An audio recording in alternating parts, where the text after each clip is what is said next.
스페인, 세계 축구의 새로운 황제 등극. 아르헨티나를 무너뜨린 티키타카 2.0의 비밀과 월드컵 우승 원동력 완전 분석. 2026 북중미 월드컵이 마침내 막을 내렸습니다. 전 세계 축구 팬들의 시선을 사로잡았던 결승전에서 스페인이 연장 접전 끝에 아르헨티나를 1대0으로 꺾고 두 번째 월드컵 우승 트로피를 들어올렸습니다. 120분 동안 이어진 숨막히는 승부였습니다. 결과는 1대0이었지만 경기 내용만 놓고 보면 스페인의 완승이라는 평가가 많습니다. 경기 내내 볼을 지배했고 수많은 슈팅을 만들어냈으며 아르헨티나는 거의 공격다운 공격을 하지 못했습니다. 연장 후반 페란 토레스의 결승골이 터지며 스페인의 우승이 확정됐습니다. 오늘은 스페인이 왜 우승할 수 있었는지, 그리고 디펜딩 챔피언 아르헨티나는 왜 패배했는지를 전술적으로 자세히 분석해 보겠습니다. 첫 번째, 스페인의 압도적인 볼 점유율. 이번 월드컵 최고의 키워드는 바로 볼을 잃지 않는 축구였습니다. 스페인은 경기 시작부터 끝까지 공을 소유하면서 아르헨티나를 끊임없이 흔들었습니다.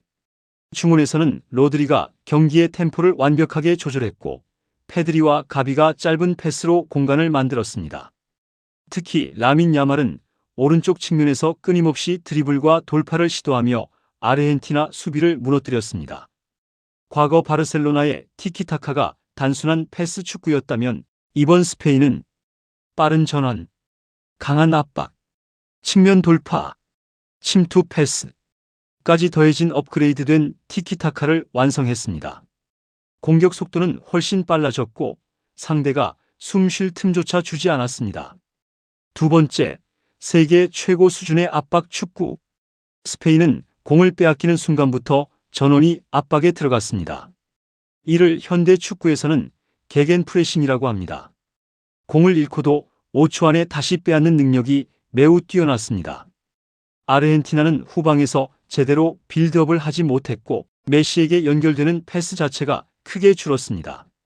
스페인은 공격보다 수비에서 더욱 완벽했습니다. 이번 월드컵에서 단 1실점만 허용하며 역대 월드컵 우승팀 가운데 가장 뛰어난 수비 기록 중 하나를 세웠습니다. 세 번째, 세대교체의 성공. 이번 우승은 한 명의 스타가 만든 우승이 아니었습니다.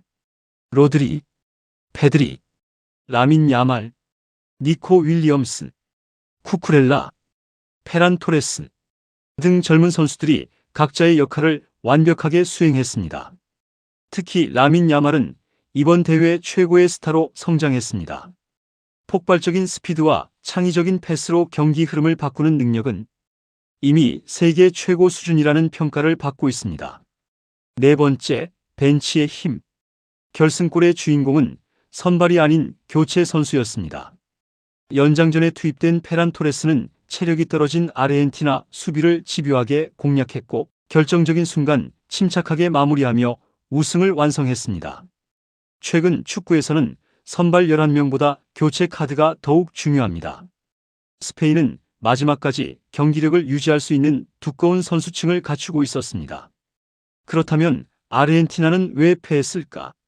첫 번째 원인, 메시에 대한 지나친 의존.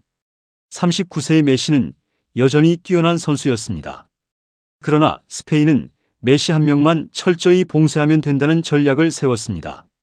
로드리와 중앙 미드필더들이 메시 주변 공간을 차단했고 메시는 공을 받을 기회 자체가 크게 줄었습니다.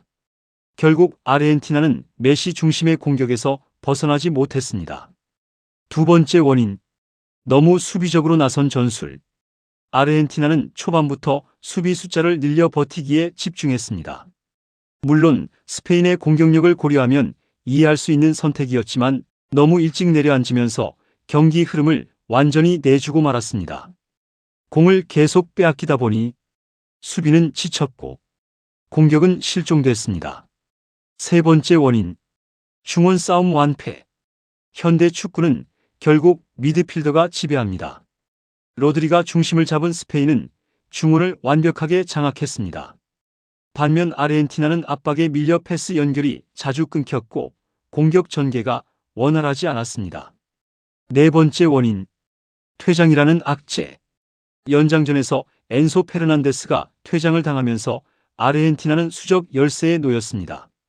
이미 체력이 크게 떨어진 상황에서 한 명이 부족해지자 공간이 더욱 벌어졌고 결국 그 틈을 스페인이 놓치지 않았습니다.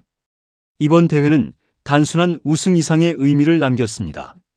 첫째, 스페인은 유럽 축구의 새로운 시대를 열었습니다. 둘째, 젊은 선수 중심의 세대 교체가 완벽하게 성공했습니다.